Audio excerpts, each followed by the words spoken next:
귀한 그 말씀 진실로 생명의 말씀이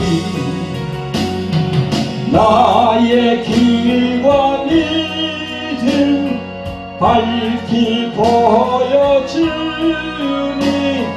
아름답고 귀한 말씀 생명샘이로다. 아름답고 귀한 말씀 생명샘이로다. 귀한 그 말씀 내 노래 제목이 되도다. 모든 사람의 복주는 생명의 말씀을 합도 없이 이 말씀입니다. 히브리서 3장 전체의 말씀이 되겠습니다. 이 말씀은 모세보다 위하신 예수 그리스도에 대해서 지금 본문에서 말씀하고 있습니다. 그리고 이제 오늘 전거 제목은 지난 주일에 이어서 한국 개신교 예수님이라면 어떻게 하실까 후편이 되겠습니다. 이 시간도 보혜사로 오신 성령께서 저희 입술을 주정하여 주셔서 진리의 말씀만 선포할 수 있도록 인도해 주실 것을 믿으면서 하나님의 말씀을 전하고자 합니다. 자, 오늘 하나님께서 주신 본문 말씀을 한번 읽어보겠습니다. 시작. 그러므로 함께 하늘의 부르심을 입은 거룩한 형제들아, 우리의 믿는 도리의 사도이시며 대제사장이신 예수를 깊이 생각하라. 저가 자기를 세우신 이에게 충성하시기를 모세가 하나님의 온 집에서 한 것과 같으니 저는 모세보다 더욱 영광을 받을 만한 것이 마치 집 지은 자가 그 집보다 더욱 존귀함 같으니라. 집마다 지은이가 있으니 만물을 지으신 이는 하나님이시라. 또한 모세는 장래에 말할 것을 증거하기 위하여 하나님의 온 집에서 사환으로 충성하였고 그리스도는 그의 집 맡은 아들로 충성하였으니 우리가 소망의 담대함과 자랑을 끝까지 견고히 잡으면 그의 집이라. 그러므로 성령이 이르신 바와 같이 오늘날 너희가 그의 음성을 듣거든 노하심을 격동하여 광야에서 시험하던 때와 같이 너희 마음을 강팍해 하지 말라. 거기서 너희 열조가 나를 시험하여 점검하고 40년 동안에 나의 행사를 보았느니라. 그러므로 내가 이 세대를 노하여 가로되 저희가 항상 마음이 미혹되어 내 길을 알지 못하는도다 하였고 내가 노하여 맹세한 바와 같이 저희는 내 안식에 들어오지 못하리라 하셨다 하였으니 형제들아 너희가 삼가 호 너희 중에 누가 믿지 아니한 악심을 품고 살아계신 하나님에게서 떨어질까 염려할 것이요 오직 오늘이라 일컫는 동안에 매일 빗자 권면하여 너희 중에 누구든지 죄의 유혹으로 강팍해 됨을 면하라. 우리가 시작할 때에 확실한 것을 끝까지 견고히 잡으면 그리스도와 함께 참여한 자가 되리라. 성경에 일렀으되 오늘날 너희가 그의 음성을 듣거든 노하심을 격동할 때와 같이 내 마음을 강팍해 하지 말라 하였으니 듣고 경록케 하던 자가 누구냐? 모세를 쫓아 애굽에서 나온 모든 이가 아니냐? 또 하나님이 40년 동안에 누구에게 노하셨느냐? 범죄하여 그 시체가 광야에 엎드려진 자에게가 아니냐? 또 하나님이 누구에게 맹세하사 그의 안식에 들어오지 못하리라 하셨느냐? 곧 순종치 아니하던 자에게가 아니냐? 이러보건대 저희가 믿지 아니하므로 영이 들어가지 못하는 것이라. 아멘. 오늘 성령께서 저에게 주신 본문이 상당히 긴 말씀입니다만은 지금 현재의 시국에 우리들 개신교 크리스찬들에게 그리고 그들을 목양하는 목사들에게 주시는 말씀입니다. 지난해 2024년 12월 3일에 발표된 비상계엄령으로 현직 대통령이 구속되고 내란 사태로 대통령 탄핵에 대한 찬반이 갈리고 있고 총체적으로 나라가 난국에 빠져 있습니다. 그래서 이런 난국에 우리들 개신교의 크리스찬들은 어떤 생각을 가져야 하는가? 그리고 그들을 이끌고 목양하는 목회자들, 목사들은 어떤 생각으로 성령의 인도하심을 받아야 하는가에 대한 것을 저는 기도하면서 묵상을 했습니다. 그래서 저는 지난 주일에는 성령께서 저에게 사도행전 1장 2절부터 12절까지 말씀을 주셨고 그 말씀에 합당한 말씀 전거 제목을 한국 개신교 예수님이라면 어떻게 하실까로 정해서 지난주에는 전편으로 이 말씀을 드렸고 오늘은 후편으로 또 말씀드리기를 원합니다. 이번 주일에 하나님께서 주신 말씀은 오늘 조금 전에 우리가 봉독한 히브리서 3장 1절부터 19절까지 히브리서 3장 전체를 보라고 하셨습니다. 아주 길죠, 그죠? 근데 이 3장 전체가 보면요, 모세보다 아주 위대하신 예수 그리스도에 대해서 말씀하고 있습니다. 모세하면 뭘 우리가 딱 뜻합니까? 율법을 뜻하잖아요. 근데 예수님 하면 뭘 뜻합니까? 바로 진리와 은혜, 복음을 말하거든요. 그래서 이 말씀을 저에게 주신 게 아주 의미가 있는 겁니다. 오늘 이 방송을 보시는 여러분들 잘 들어보시기 바랍니다. 지금 여러분 이 개신교 각 교회들이 향하고 있는 이런 지금 작금의 이런 형태 정말 문제가 큽니다. 개신교 중에서도 대형 교회, 큰 교회들이 향하는 이런 형태가 아주 하나님께서 원하지 않는 그런 길을 가고 있거든요. 그래서 오늘 말씀을 잘 들어보시기 바랍니다. 저가 전하는 말씀이 맞는지 틀린지 잘 이렇게 한번 들어보시기 바랍니다. 성도 여러분, 구독자 여러분, 교회를 담임하며 교인들을 목양하는 목사도 민주 시민의 한 사람으로서 개인적인 정치적인 그런 신념을 가질 수 있습니다. 보수가 될 수도 있고 진보가 될 수도 있고 또 뭐 중도가 될 수도 있어요. 그러나 목사라는 것은요, 공인으로서 교회의 공적 예배나 모임에서 이 정치적 이념을 주장하는 것에 대해서는 참 신중해야 됩니다. 이 하나님의 말씀을 선포하는 이 강단에서는요, 이 정쟁과 정치 이념을 떠나서 복음만 선포해야 돼요. 정쟁과 정치 이념은 교회가 남을 정죄하는 바로 그 율법화되기 때문에 아주 조심해야 됩니다. 우리가 보고 읽고 있는 이 성경은 신구약을 합해서 66권으로 되어 있습니다. 물론 천주교는 우리가 더 많아요. 70몇 권으로 되어 있습니다.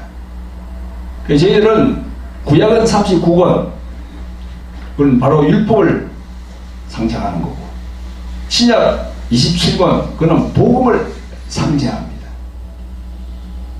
그래서 요한복음 1장 17절에 보면 이런 말씀을 했습니다. 율법은 모세로 말미암아 주신 것이요 은혜와 진리는 예수 그리스도로 말미암아 온 것이라, 이렇게 말씀합니다. 또 마가복음 1장 1절에 보면 이런 말씀이 있습니다. 하나님의 아들 예수 그리스도의 복음의 시작이라, 이렇게 다 전가하고 있어요. 성도 여러분, 비상계엄령으로 인한 내란 사태로 이 힘든 시기에 우리들 목사들과 성도들은 이 예민한 정치적 현실에서 어떻게 대처를 해야 할까요? 자익으로 혹은 우익으로 더 심한 극자나 극으로 가야 할까요? 여러분, 그렇게 가서는 절대 안 됩니다. 우리는 복음적이어야 합니다. 복음. 자나 우나 보수나 진보나 그것보다는 복음은 모든 이념과 사상을 초월할 수 있거든요. 복음은 좌파나 우파나 보수 혹은 진보적인 이념을 가진 누구에게든지 기쁜 소식이 되기 때문입니다.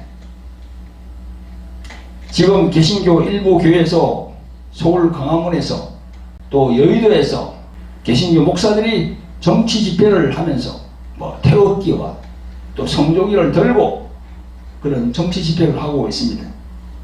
이런 집회는 하나님의 영이신 성령께서 원하는 방법이 아니에요. 이 정치 집회, 대한민국에서 보수적인 정치 성향의 큰 대형교회 및 많은 이 중소교회들이 그 정치 집회를 지원하고 또 교인들도 참여하라고 독려하고 있습니다. 지난달 2월달에 보니까요, 그 토요일날 광주 검남로에서 열린 세이버 코리아 정치 집회, 그게는요, 서울에 있는 교회들이 대거 참여했어요. 동원된 버스가 64대입니다. 그 버스들 앞 정면에 무슨 교회 하고 다 팻말이 붙어 있어요. 이렇게 해서는 절대 안 돼요. 결코 정치 집회는 하나님께서 원하지 않는 겁니다. 복음을 전하는 우리들은 그렇게 해서는 안 돼요.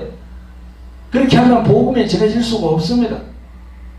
택한 히브리서 3장 1절부터 뭐라고 하십니까? 그러므로 함께 하늘의 부르심을 입은 거룩한 형제들아, 거룩한 형제들아, 그 누구에게 얘기하는 겁니까? 우리 크리스찬들이, 성도를 이끄는 목사님들에게 얘기를 하고 있는 거예요. 지금 우리의 믿는 도리의 사도시며 대제사장이신 예수를 깊이 생각하라, 이렇게 전가하고 있습니다. 왜 예수님을 깊이 생각하라고 하실까요? 바로 복음은 기쁜 소식, 즉 바로 예수 그리스도 그분이 바로 복음입니다.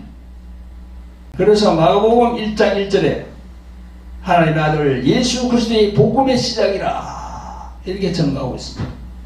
저는 묻고 싶어요. 광화문이나 여의도 등지에서 하는 그 정치 집회에 교인들을 동원하는 큰 교회, 대형 교회 당회장 목사들에게 묻고 싶습니다. 그런 정치적인 집회에 예수님이 가라고 하셨어요? 성령께서 거기에 가서 정치 목사들을 도우라고 했습니까? 오늘 택한 본문 7절 11절에 보게 되면 하나님께서 이스라엘 백성들이 광야에서 하나님께 불순종하며 하나님을 경록케 하여 40년 동안 유랑생활하는 것을 기억하라고 그렇게 말씀하고 계십니다.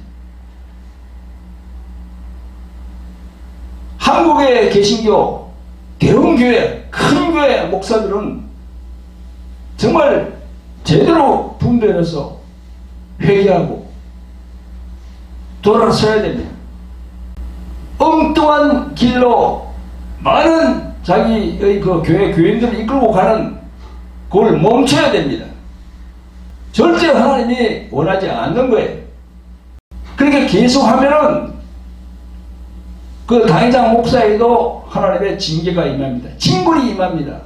오늘 본문을 보면 예수님을 깊이 생각하라 하시면서 모세는 사원으로 충성하였고 아들 예수 그리스도는 그의 찐 맡은 아들로 충성하였음을 증거하면서 율법보다 복음이 우위에 있음을 증거하고 있습니다. 시내산에서 하나님으로부터 여호와 하나님으로부터 율법을 받은 모세, 얼마나 위대한 종입니까? 그럼에도 불구하고 그 모세보다 더 위대한 분이 있다. 누구냐? 예수 그리스도. 그분이 더 위대하다고 그렇게 증거하고 있습니다.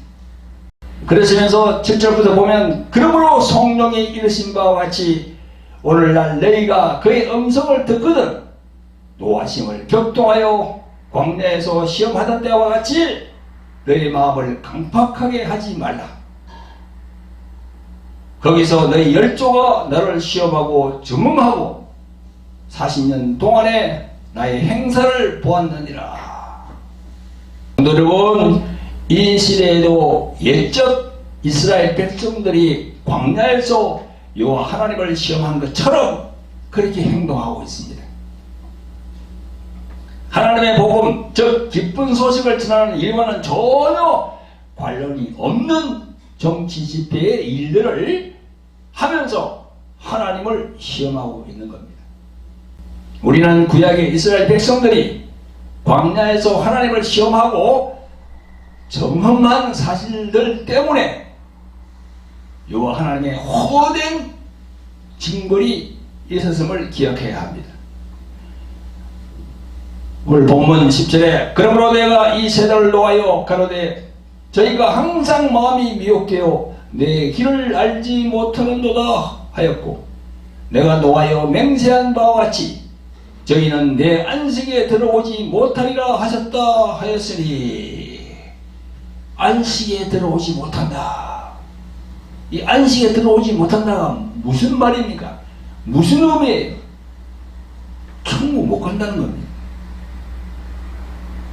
천국 간다는 건 바로 안식을 우리가 받는다는 거거든요. 천국에서 안식한다는 거예요. 천국 못 간다는 겁니다. 여기 또 보면 저희가 항상 마음이 미혹되어 하나님께서 원하시는 것을 알지 못하고 이스라엘 백성들이 한 것을 답습하고 있는 겁니다. 지금. 그래서 성령께서 오늘 히브리서 3장 전체의 말씀을 저에게 주셔서 오늘 말씀을 전가하고 있는 겁니다. 여러분, 하나님께서 원하고 바라시는 것은 뭡니까? 바로 복음 전파예요. 복음. 그 정치 집회에 나가는 것이 아니고 예수 그리스도를 전도하고 저 회에 나와서 선교하는 그 복음 전파, 그게 사명이에요. 우리 주의 종들은. 교회가 정치 이념에 매몰되게 되면 하나님의 복음은 훼손되고, 복음을 위해서 예수 그리스도의 그 핏값으로 산 교회를 정치단체로 만들어 버리게 되고, 그리스도의 몸된 교회를 세속적인 단체로 전락시킴으로써 세상 사람들로부터 손가락질을 받고 또한 예수님의 얼굴에 먹칠을 하게 되는 겁니다. 그렇지 않아도 계속 개신교의 호감도와 신뢰도는 타 종교에 비해서 훨씬 낮게 나오고 있습니다. 이번에 탄핵 찬반 정치 집회 보수적 교회가 행한 모든 일들은 하나님의 노하심을 격동시키기에 충분한 겁니다. 저는 기도할 때마다 이 한국의 개신교를 대표하는 대형교회 및 중형교회를 담임하는 강인한 목사들에게 성령께서 회개의 영을 부어주셔서 저 큰 교회, 대형교회 목사들이 회개할 수 있도록 회개의 영을 부어달라고 하나님께 요구하면서 기도하고 있습니다. 회개의 영이 임해야 돼요. 큰 교회 목사들이 정신 차려야 돼요. 성도 여러분, 구독자 여러분, 개신교를 포함한 모든 종교의 본질적인 가치가 무엇입니까? 사랑과 나눔, 그리고 화합과 평화의 정신을 실천하는 것입니다. 특히 우리 개신교는 사회 속에서, 세상 속에서 빛과 소금의 역할, 즉 어두운 곳에 빛을 밝히고 부패하고 썩은 곳에 소금의 글을 담당해야 합니다. 우리들 목사들부터가 통에 자복하며 회개하고 하나님 앞에 바로 서야 할 때가 지금입니다. 이러한 마음에 동참해 주시기를 존귀하신 우리 주 예수 그리스도의 이름으로 부탁을 드립니다. 성도 여러분, 구독자 여러분, 우리들 신앙인들은 이 세상 속에서 이방인들, 즉 예수님을 믿지 않고 하나님을 섬기지 않는 사람들과 함께 살고 있습니다. 그래서 늘 예수님을 믿지 않는 이방인들은 우리들을 바라봅니다. 그래서 예수님을 영접하고 교회에 나와서 신앙생활하는 신자들과 그들을 양육하는 목회자들, 즉 목사와 장로는 어떤 일을 행함에 있어서 예수님이라면 어떻게 하셨을까?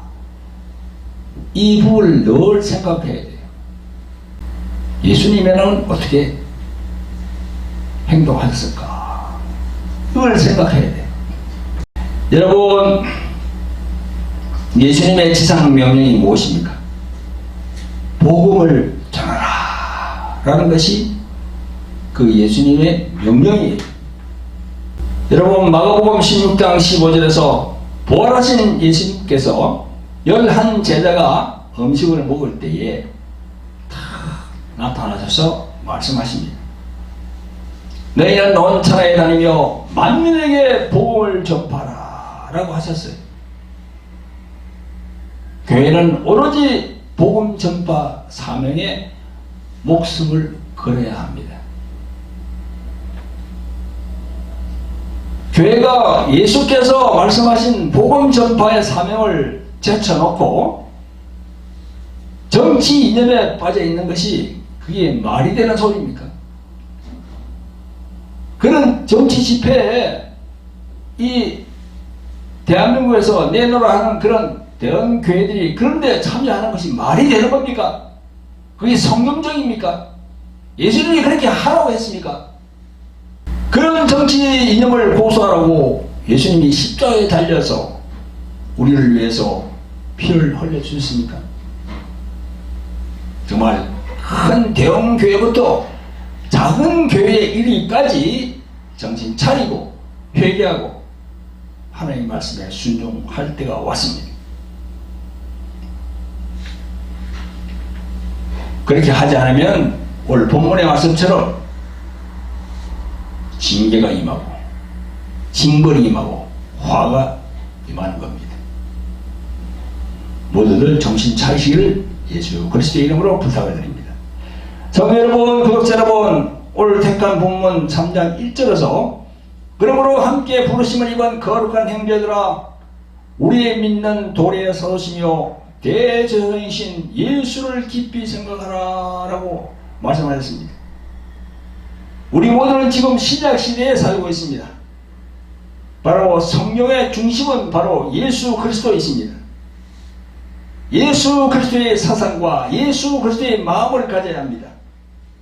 지난주 전편에서는 사도행전 1장 2절부터 12절까지 말씀을 전했습니다. 그 내용을 다시 보면 이렇습니다. 부활하신 예수님이 성천하시기 직전에 제자들에게 분부하신 내용입니다. 예수님은 부활하신 후에 40일 동안 저희에게 보이시며 하나님의 나라에 대해 말씀하셨습니다. 그것은 너희들은 예루살렘을 떠나지 말고 내게 들은 바 아버지의 약속하신 것을 기다리라고 하셨습니다. 그러시면서 요한은 물로 세례를 베풀었으나 너희는 맨날이 못되어 성령으로 세례를 받으리라. 그렇게 말씀하셨습니다. 이때까지 11사람의 제자들은 성령으로 인해서 받는 그 성령 세례에 대해서 그 성령 세례가 어떤 것인지 몰랐습니다. 단지 세례 요한이 주는 세례, 그 세례만 알고 있었습니다. 성령 세례에 대해서 몰랐어요. 그런데 예수님께서 성령이 임한다고 다 말씀하셨습니다. 그래서 그 말씀에 순종해서 그 사도들은 사도행전 2장에 나오는 오순절의 마가 다락방에서 그 경험을 하게 됩니다. 거기 읽어보면 홀련히 하늘로부터 급하고 강한 바람 같은 소리가 있어 저의 앉은 온 집에 가득하며 불의 혀같이 갈라지는 것이 저희에게 보여 각 사람 위에 임하여 있더니 저희가 다 성령의 충만함을 받고 성령이 말하게 하심을 따라 다른 방언으로 말하기를 시작하니라. 이렇게 되어 있습니다.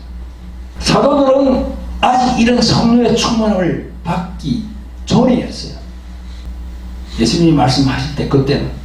그래서 예수님이 그렇게 말씀하시는 성령의 충만을 받으리라 했는데 그 의미를 모르는 제자들은 인간적인 질문을 합니다.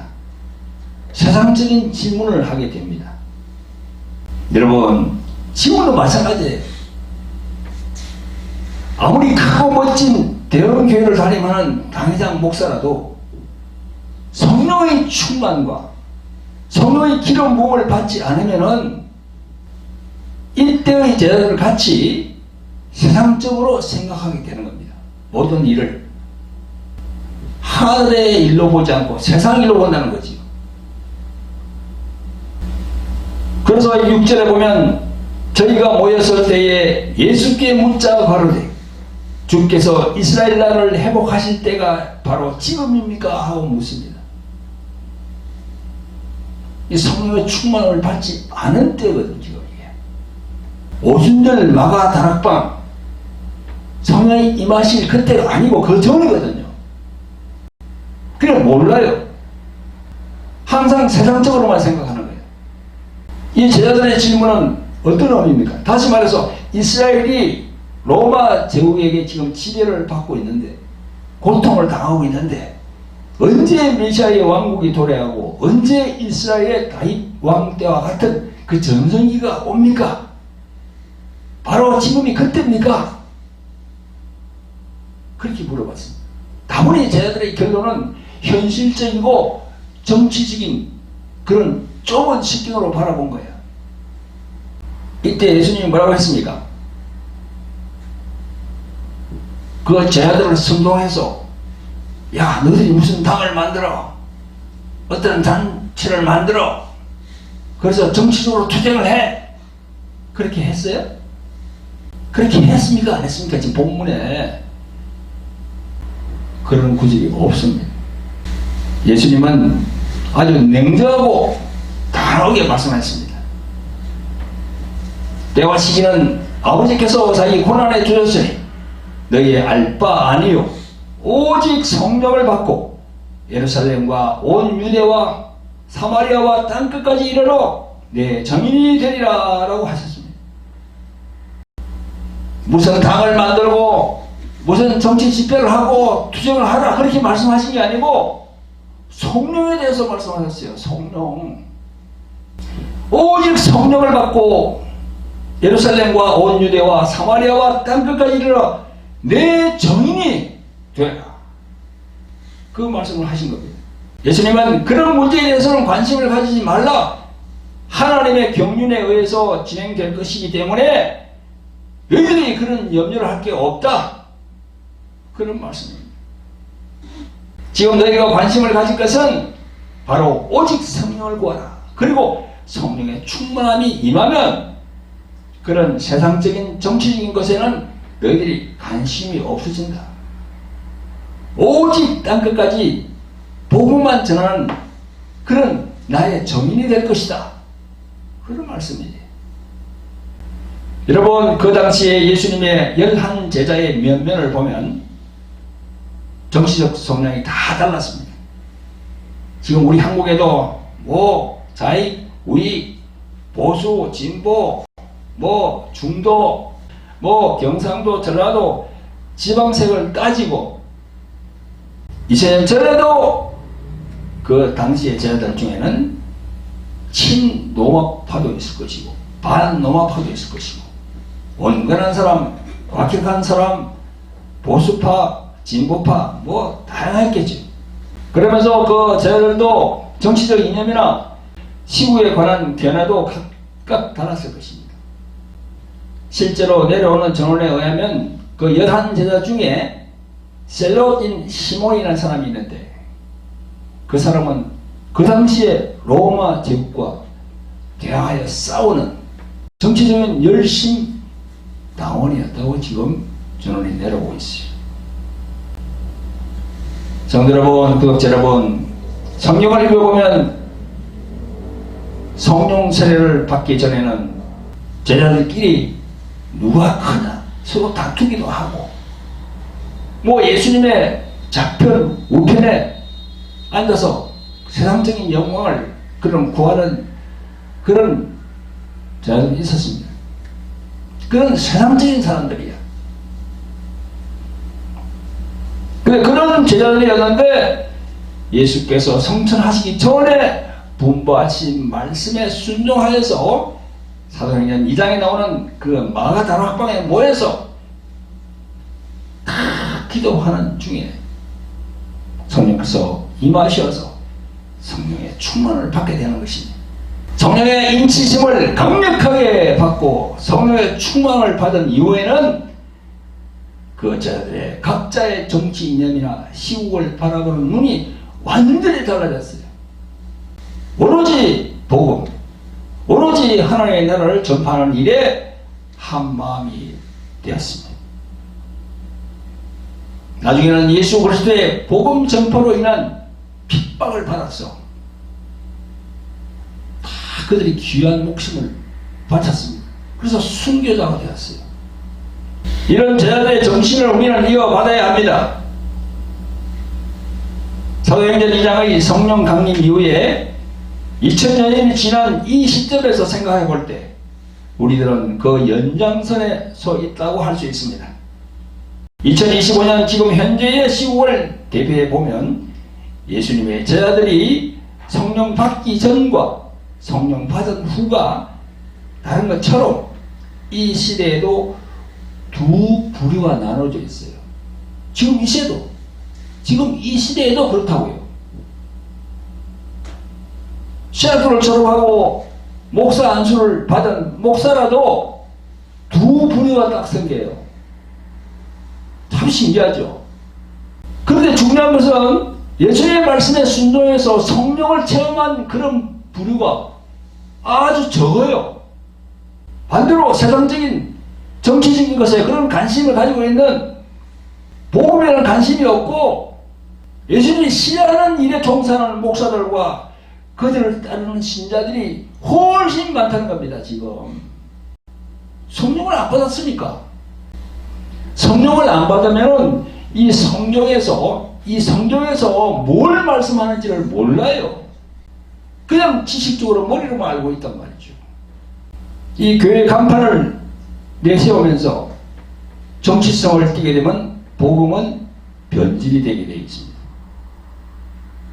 복음이 변질된 그 교회는 하나님의 영이신 성령께서 함께 하지 않습니다. 성령께서 떠나버린 공동체이고 버림받은 곳입니다. 인간의 눈으로 보면 몰라요. 똑같은 교회입니다. 교인이 많고 적고가 아니에요. 그 목사의 메시지를 딱 들어보면 알 수 있습니다. 아, 저분이 성령을 받은 분이구나.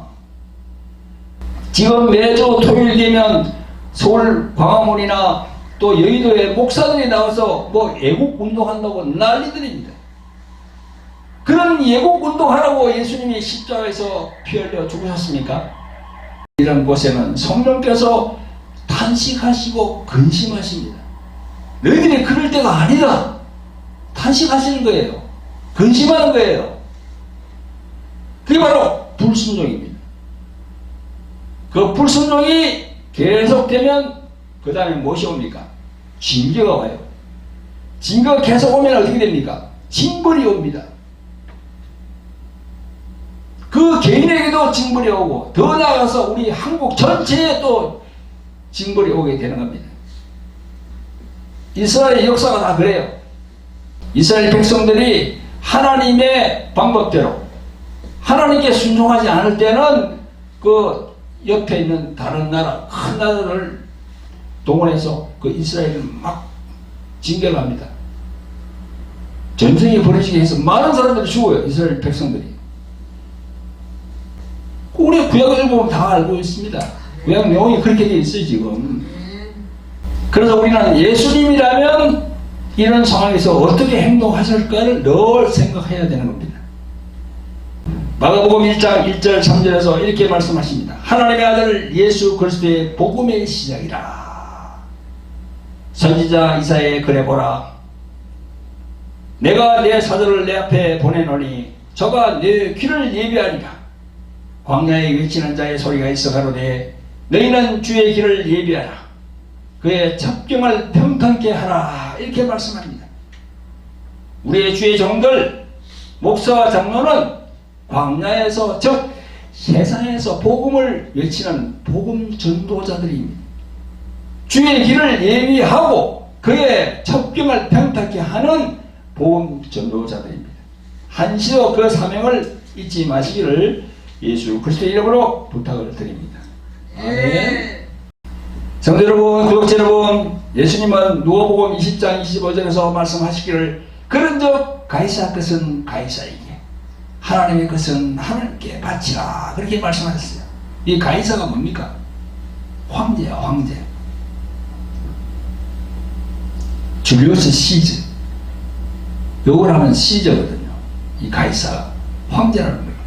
황제의 것은 황제에게, 하나님의 것은 하나님께 바치라. 그러니까 세상인가 하나님 쪽인가를 분명히 하라는 말씀입니다. 그러니까 정치하는 그런 사람들은 정치하는 사람들에 맡겨두라는 겁니다. 목사 장로들이 그거 개입해서는 안 된다는 거예요. 기도만 할 뿐이지요. 여러분, 예수님의 제자들이 사도행전 1장과 2장에서 세상에서 생각하는 가치관이 완전히 달라지게 되는데요. 달라지는 그 요소는 무엇입니까? 바로 예수님의 말씀에 순종해서 성령을 사모하고 기다리다가 성령 체험을 하여서 성령의 충만함, 즉 성령의 기름 부음을 받았다는 겁니다. 그래서 이 성령 체험이 매우 중요한 겁니다. 한국의 대형교회나 큰 교회 다니는 목사들이 그런 정치 집회를 지원하고 교인들 그런데 막 보내고 하는 이 상황이 왜 일어납니까? 이 분명히 정치성을 띠게 되면 복음이 변질되고 하나님께서 싫어하는 일인 줄 알면서도 그에 반하는 행동을 왜 하고 있습니까 지금? 그건 딱 하나입니다. 바로 성령의 충만함을 받지 않았기 때문입니다. 성령의 기름 부음을 받지 않았어요. 그러면 왜 성령의 충만함을 받지 못했는가를 우리가 생각해 봐야 됩니다. 왜 성령의 충만을 받지 못했는가? 받으면 될 텐데 근데 마음이 없거든. 몇 가지 이유가 있는데요. 제가 딱 두 가지만 말씀드리고 이 말씀을 맺도록 하겠습니다. 첫째는 신학적인 문제가 제일 크게 대두됩니다. 신학적인 문제. 이 신앙의 기초가 되는 이 신학은 참 중요합니다. 건물을 지을 때 그 기초가 단단해야 건물이 넘어지지 않습니다. 그런 것처럼 이 신학이라는 것이 참 중요합니다. 근데 신학도 뭐 근본주의 신학, 그 다음에 복음주의 신학, 개혁주의 신학, 자유주의 신학, 또 해방 신학, 이 신학이 참 많습니다. 근데 그 신학이 중요하지만 결코 이 하나님의 말씀 성령 위에 신학이 올라갈 수가 없어요. 근데 이 한국 교회는 이 진보적인 교회 교단보다는 대다수 대형 교회와 큰 교회는 보수적인 그런 교회가 많아요. 그런데 그들의 면면을 보면 근본주의 신학의 주류가 많습니다. 근본주의는 성경의 문자주의 이해와 축자 영감서를 바탕으로 하는 신학입니다. 그래서 근본주의는 성경 문자주의를 근거로 인종, 성별에 관한 차별을 정당화합니다. 그게 바로 기독교 우익입니다. 현재 미국 대통령 트럼프도 백인 우울주의와 관련이 있어서 예수께서 생각하는 그 고아와 가부, 사회, 소외 계층들을 생각하지 않아요. 그 사람이 보면. 지금 그렇잖아요, 정책이. 그 이민자들 막 쫓아내고, 그냥 백치고, 거기다 막 담을 싸고, 그 예수님의 생각과는 완전히 다른 거거든요, 지금. 그게 바로 근본주의, 그런 신학을 했기 때문에 그런 생각이 나오는 거예요. 그게 하나님이 원하시는 거라고 생각하고 있는 거예요. 오늘 보니까 히브리서에 뭐라고 되어 있습니까? 1장에 예수님을 깊이 생각하라. 예수님을 깊이 생각하지 않는 거예요. 그래서 미국에서는 뭐 트럼프 대통령을 뭐 성령의 사람으로 뭐 얘기하는, 저는 그렇게 보이지 않습니다. 성령의 사람이 아니야. 하나님 행동을 딱 보면. 그런데 이 무엇보다도 이 근본주의 신학은요, 이 세대주의 신학과 연관이 되어 있습니다. 세대주의 신학. 세대주의 신학은 이걸 세대를 끊어서 이렇게 한 거예요.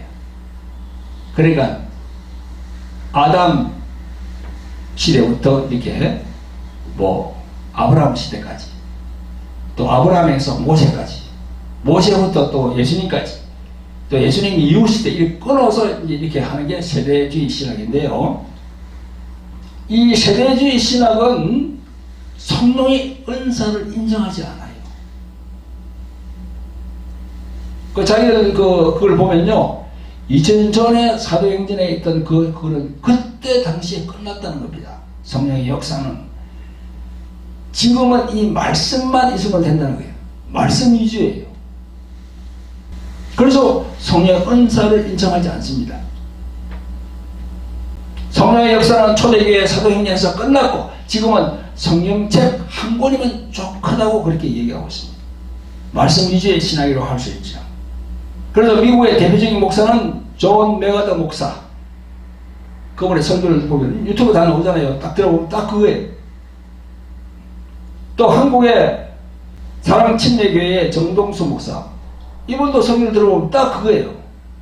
절대 인정 안 하거든. 성령의 은사. 방언 같은 거 인정 안 하거든요.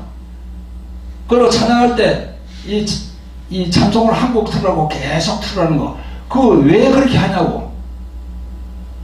찬양을 왜 길게 틀으라고 그렇게 기도하고 있냐고. 그렇게 합니다. 그러니까 성령의 은사에 대해서 그런 지식이 없어요.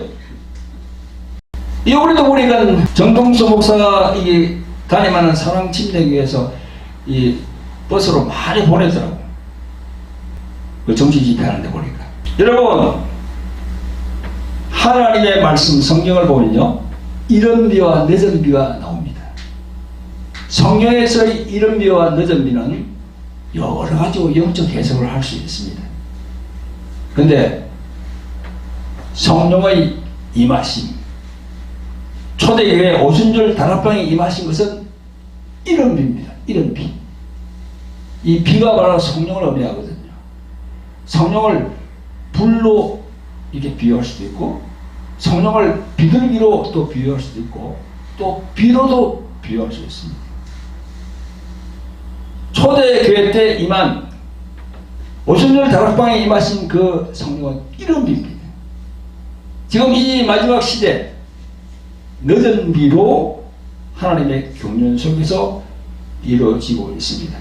할렐루야. 그래서 성경에 찾아본 이른 비와 늦은 비에 대해서 잘 설명을 해주고 있습니다. 자, 둘째로는 예수 그리스도의 위상입니다. 위상. 오늘 본문 히브리서 3장에서도 뭐라고 합니까? 전체적으로 내용이 모세보다 위대하신 예수 그리스도, 그분에 대해서 지금 히브리서 3장에서 말씀하고 있어요. 성경의 중심은 과연 어디에 있을까요? 율법일까요? 복음일까요? 성삼위일체 하나님 중에서 여호와 하나님이 중심이 됩니까? 아니면 아들 예수 그리스도가 중심이 됩니까? 오늘 히브리서 본문에서 뭐라고 그랬어요? 모세보다 아들 예수 그리스도가 더 위에 있는 겁니다. 모세는 그냥 종이에요. 사환. 월급을 주고 시키는 사환이야. 근데 예수님은 하나님의 아들로서 독생자로서 대를 이어하신 장본인이에요. 그래 얼마나 위대합니까? 그래서 예수 그리스도가 이 성령의 중심이 되어야 하는 겁니다. 그런데 지금 보면요, 여전히 율법적인 구약의 사고의 틀에 있는 목사들은 여호와 하나님을 내세웁니다. 여러분, 신약 성경에 여호와라는 그 단어가 한 번도 나오질 않아요. 구약의 여호와, 그건 바로 야훼입니다. 야훼. 구약은 히브리, 신약은 누굽니까? 예수. 하나님의 이름이 바로 예수예요. 예수, 그리스도. 물론 예수와 또 그리스도는 또 다릅니다. 제 아들이 붙여가지고 예수, 그리스도, 그리스도, 예수 이렇게 하는데, 물론 그거는 다음에 또 제가 설명을 해드릴 것이고요.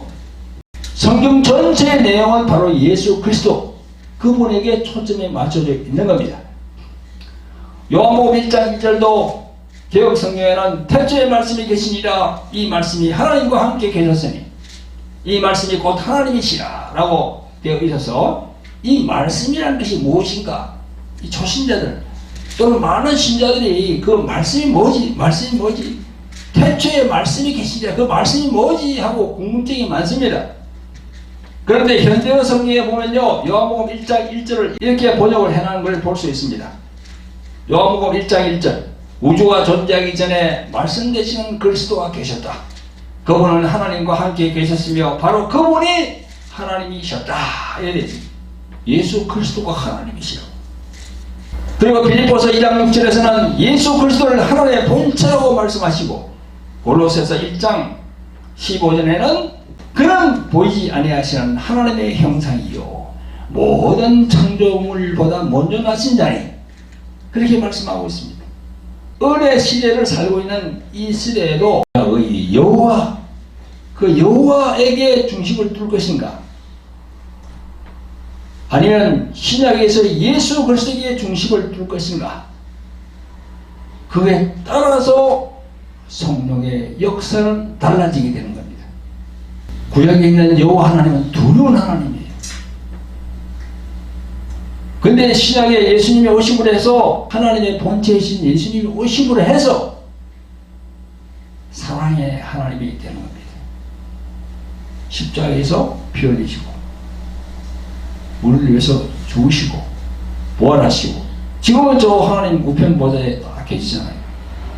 그래서 이 복음의 뜻을 모르고 여전히 구약의 율법적인 요소에 중심을 두고 있으면 성령의 역사는 일어나지 않습니다. 늦은 뒤로 오신 성령께서 역사하지 않아요. 따라서 성령의 감동, 성령의 충만함, 성령의 기름 부음을 받을 수가 없는 겁니다. 이런 원인들이 있기 때문에 한국의 큰 교회들이 보수화되어서 예수님의 마음을 모르는 겁니다. 결코 하나님이 원하시지 않는 일들을 하면서도 그것이 죄가 되는 줄을 모르고 있는 겁니다. 이것 외에도 많은 것들이 있지만 시간상 이 두 가지만 제가 말씀드렸습니다. 첫째는 신학 문제입니다. 신학. 복음주의적 신학을 가져야 됩니다. 두 번째로는 예수님에 대해서 알아야 됩니다. 예수님. 그 예수님이 어떤 분인가? 오늘 본문 속에 있는 대제사장이신 예수를 깊이 생각하라. 이 말씀을 꼭 기억하시고 우리가 신앙의 삶에서 항상 예수님이라면 어떻게 하실까 하는 것을 생각해야 됩니다. 아멘. 그런 생각으로 신앙생활 하시기를 존귀하신 예수님 이름으로 축원드립니다. 아멘. 218장 주 예수님 내 마음의 오사 찬양 드리고 광고 몇 가지 소개하고 기도하심으로 모든 순서를 마무리하겠습니다.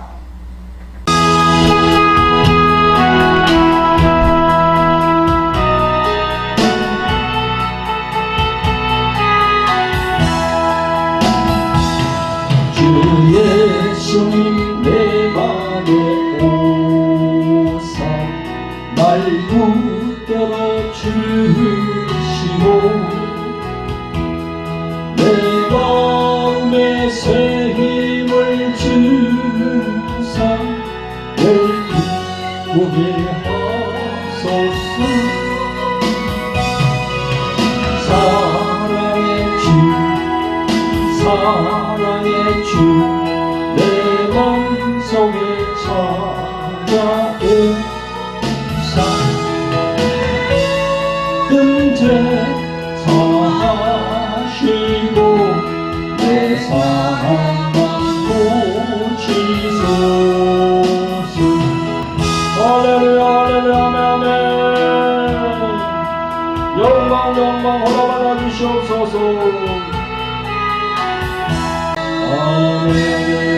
책 광고가 있겠습니다. 돌항아리 영의 전쟁. 네, 제가 집필한 책인데요. 한 5년 전에 이 책을 만들었습니다. 네, 그래서 교회에 나오시는 분들 중에 육신적으로나 마음적으로 힘든 분들이 있습니다. 여러가지 우울증, 공황장애, 또 여러가지 악한 영들로부터 이렇게 심한 공격을 받는 분들이 있거든요. 그런 분들이 이 책을 보면 뭔가 여기서 해결할 수 있는 방법이 나옵니다. 여러분들에게 권해드립니다. 그리고 여기 십자가의 생명을 가졌는가. 우리들에게 이 생명은 참 중요합니다. 이 생명은 우리의 목숨이 아니고요. 우리 육체의 이 목숨이나 생명이 아니고 영혼의 생명을 말합니다. 성경적으로 영혼의 생명은 바로 조회라고 합니다. 헬라말로 조회. 그 영혼의 생명을 받아야 우리가 천국을 확보할 수 있고 우리 이 세상을 떠난 후에는 천국으로 갈 수 있습니다. 바로 성경에서 그렇게 말씀하고 있거든요. 그래서 여러분 돌항아리 영의 전쟁 십자가의 생명을 가졌다가 밑에 보면은 문의 전화번호가 나와 있습니다. 윤사랑 간사님에게 전화하시면 이 책을 보내드릴 수 있습니다. 현재는 돌항아리 홀리 힐링 집회 광고입니다. 매주 화요일 저녁 8시부터 유튜브 생중계됩니다. 돌항아리 홀리 힐링 집회는 성령으로 인도받는 주요 집회인데요. 교회 나오는 신자분들 중에서 육체적인 각종 질병과 정신적인 우울증, 공황장애, 불면증, 또 악한 영들로부터 이렇게 힘들어 하시는 분들이 있습니다. 그런 분들이 이 방송을 보면 그런 영적인 그 원리에 대해서 알게 됩니다. 여러분, 우리가 치유를 받기 위해서는 이 성경적으로 어떻게 영적인 것이 어떻게 흘러가고 어떻게 이게 운동된다는 것을 알아야 됩니다. 그래야만이 이 치유를 받는데 훨씬 빠르게 치유받을 수 있는 겁니다. 영적인 원리를 알아야 돼요. 첫째는 글로리 경배와 찬양 기도 집회입니다. 매주 목요일 오후 3시부터 유튜브 생중계됩니다. 하나님께 경배와 찬양 올림을 사모하는 분들 참여하시길 바랍니다. 그리고 마지막 안내입니다. 동남아 선교 후원 안내입니다. 저희들이 동남아 선교를 지금 하고 있습니다. 그래서 저희들이 필리핀, 베트남, 또 대만, 또 캄보디아 이런 데를 다녀왔거든요. 캄보디아 같은 경우도 보니까 인구가 1,700만인데 거기 예수님을 믿는 기독교 신자가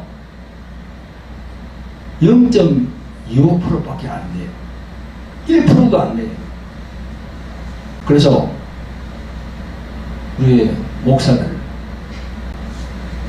또 교회에 성령으로 충만한 그런 분들은 정말 우리가 선교를 나가야 됩니다. 복음 전도자가 되어야 돼요. 이 복음 전도를 하려고 그러면 또 물질이 필요합니다. 물질을 지원해 주시면 감사를 드리겠습니다.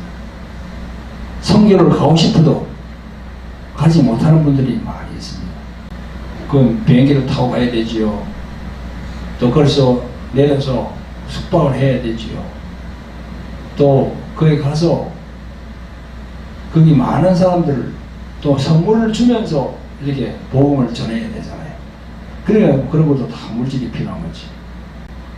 가고 싶으나 가지 못하는 분들, 그런 분들을 위해서 이렇게 자기는 시간이 없어서 못 가더라도 그런 분들을 위해서 이렇게 대신 이렇게 후원을 해주시면 그것 또한 하나님께 상급을 받는 겁니다. 여러분 부탁드립니다. 그리고 구독 안내입니다. 돌하리 TV, 주 에베소 교회 TV. 구독과 좋아요, 알람 설정 해주시면 감사를 드리겠습니다. 기도합니다. 자비롭고 긍휼이 풍성하신 아버지 하나님, 오늘도 성전에 모여 하나님께 예배드리게 하심을 감사드립니다. 오늘은 한국 개신교 예수님이라면 어떻게 하실까 후편으로 말씀을 선포했습니다. 비상계엄과 내란 사태로 인하여 혼란한 이 시국에 우리들 개신교 목사들이 예수님의 마음으로 더 낮아져서 진정으로 세상에서의 빛과 소금의 역할을 하지 못하고 오히려 정치 목사들이 하고 있는 선전선동의 장에 동원되고 있습니다.